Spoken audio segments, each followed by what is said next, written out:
I'm here with my friend Adam. Good evening, Adam. Hello, how are you, Andy? I am fine. We are here to talk about films and books and music and all sorts of stuff.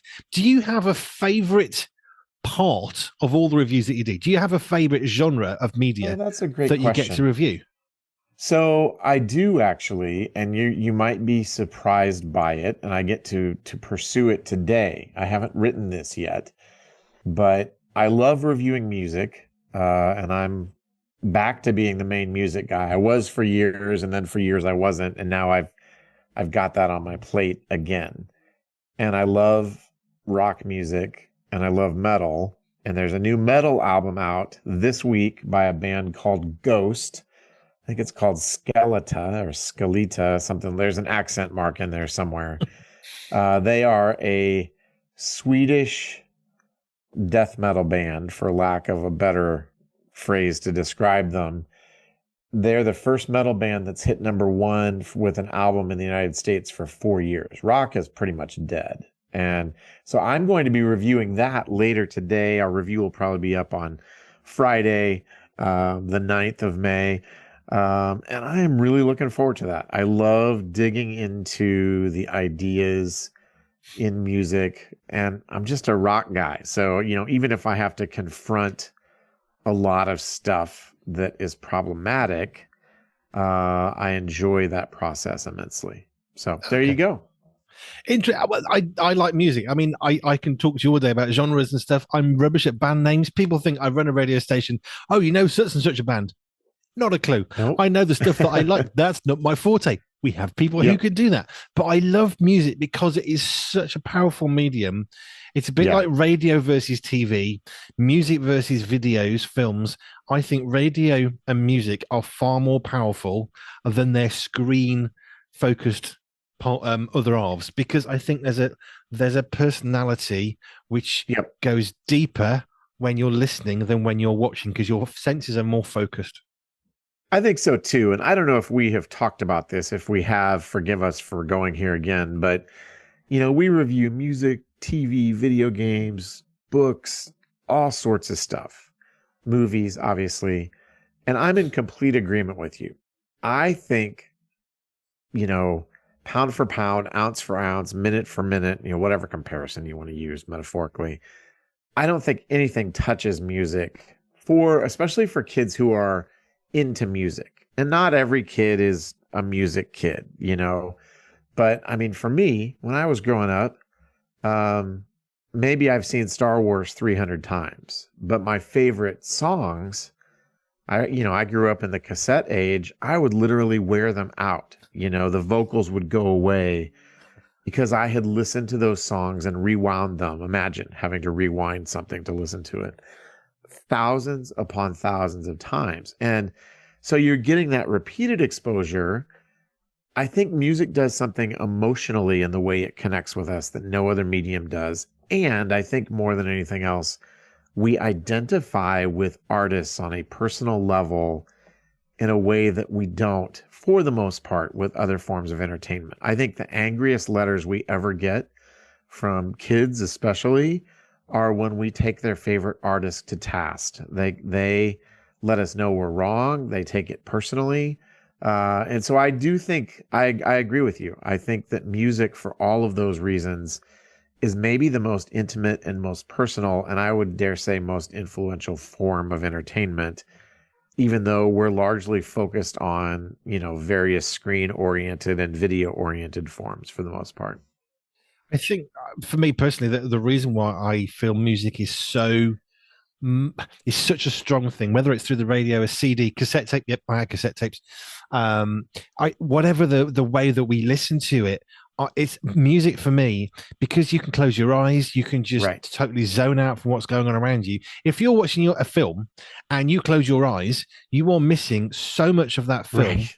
that, that they intend for you to see. Even if there's music, the music is generally not the point. Fantasia, Right. perhaps from Disney, but apart from that, the music is there to help what you're seeing come to a greater life. So when you're listening to the music, I mean, I like listening to soundtracks. Sometimes I've just gone through Pulp Fiction. Some Uh-huh. of that will not be on the station, some of it will be. Right. But I like going through the music that you hear in a film but hearing all of it, because you might only get 7 seconds, Right. but somebody's written a 4-minute piece of music, and I Right. like to listen to the whole thing. Totally. Totally. I'm in complete agreement. So look for our ghost review later this week. Fine, fine. Yes. I think also from a sensory perspective, when you're zoning out your senses and you've only got less senses to work with, then it helps you to further enhance the listening experience. There you go. My little Yeah. bit of Yep. listening to my occupational therapist every week. Right. Where else would you like us to go? Because we've talked a lot of music, So which we're going to I'm do okay with. a little bit of a switcheroo this week, and you'll understand as soon as I say it. Go for it. The biggest new movie this week is Juliet and Romeo. And you might be saying to yourself, wait, isn't that backwards? I'm already It questioning is. Because of all of the Romeo and Juliet movies, this is another one. You know, it's been 2 or 3 years since we saw one, and about that 10 long. years before that. So what sets this one apart, apart from the name swap, is it is a musical. So if you have been lying awake in your bed at night thinking, oh, I just wish somebody would make Romeo and Juliet in the style of High School Musical, your prayers have been answered. It's here. It feels sort of scientifically engineered to appeal to 14-year-old girls. And it's been a long time since I was 14. I was 14 in 1984. It's a very good year. And I've never been a girl. So I'm really outside the demographic here. And I found it sort of tiresome, which maybe just speaks to my trollish age. If you love this movie, I apologize. But we've seen so many different versions of this thing, right? We know where it's going, and they mix things up a little bit. It's not quite as utterly bleak as the 1594 original. I just looked up, when was Romeo and Juliet first staged? 1594. Okay. But it certainly speaks to Shakespeare's lasting influence that, 450 years later, we're still messing with this story. We can't quite get away from it. And 400, not quite 50, whatever the math is on that. It still has problems, right? We still have a love affair that this version anyway certainly implies gets pretty physical. It doesn't show that. And I think more to the point, just romanticizing potentially suicide. And we know that mental health and depression and suicide are at an all-time high culturally around the world. It's not just an American thing. And so I think anytime we get something that is sort of playing with those ideas and maybe romanticizing them, I think it's problematic. And again, it's Romeo and Juliet, right? We all know what the story is. I don't want to get the big stick out and just beat it into submission. But I also think sometimes with these really familiar things, we may not think critically about them because we are so familiar with them. So we have unpacked some of those things in our review at pluggedin.com. And that's the big movie this week, really. I have seen a stage production of Romeo and Juliet. As a kid, I was forced to watch it. I did not enjoy that. I did watch the cartoon English version, Romeo and Juliet, with a star-studded cast, including Elton John. That one, Oh, wow. I quite liked that one because it didn't have the suicidal fun bit, because there's nothing fun about suicide.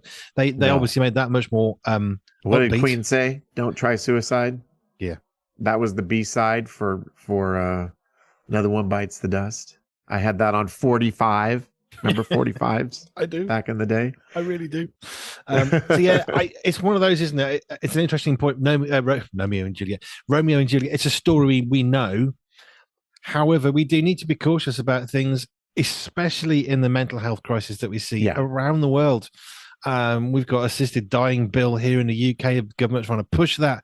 It's not okay to help people to kill themselves, because you know what God says: you are made with value, with purpose, and on purpose. And I think I've got to say that clearly. No, that's exactly right. And I would say raising 3 teenagers, my kids are 18, 16, and 14. This has been a real issue for us. In eighth grade, when my son was 12, the first week of school, one of his friends took his life. Wow. And he's been in and out of therapy for 4 years. And, when I was growing up, I'm sure there were isolated people who took their lives here and there, but that wasn't a thing. You didn't worry about kids, committing suicide.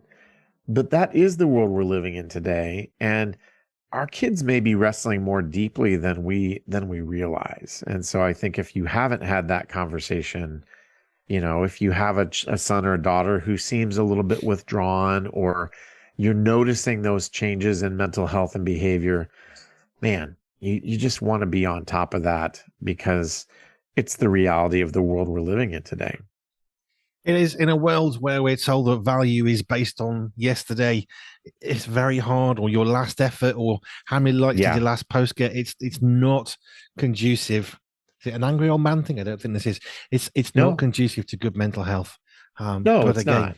I've got to It's say not. this: you are made on purpose, and you are made with purpose, and God absolutely adores who He designed you to be. So Love that. That is a please great word. speak to somebody. Right. I think that's it. That's us. We talked Okay. a lot on music. I've just realized the time. Adam, thank you. I You really bet. like that one. I Good. had this thought of, I wonder what you enjoy most, because it's one of those things. Random story. I used to go to a market in Wolverhampton, where I used to group in the Midlands in England, and there was a lady who used to work on a cheese store. That's all they sold, just all these massive range of cheeses. And I said, "Do you like cheese?" And everyone said, "That's a stupid question." Of course she does. And she said, "No, can't stand it." Do you know why? Because I stand here for 8 hours a day smelling cheese. I can't Yep. stand it when I get home. But it's interesting that some people would have different opinions. Adam, That's how right. can they get all of these reviews, including that one of was it? I've forgotten the name of the band. X Ghost. and there was an album Ghost. was X Skeleta or Skeletor. skeletate. There's an accent mark. So, Fine. Don't something do accents. skeleta. That's like Yeah. foreign stuff. I don't know.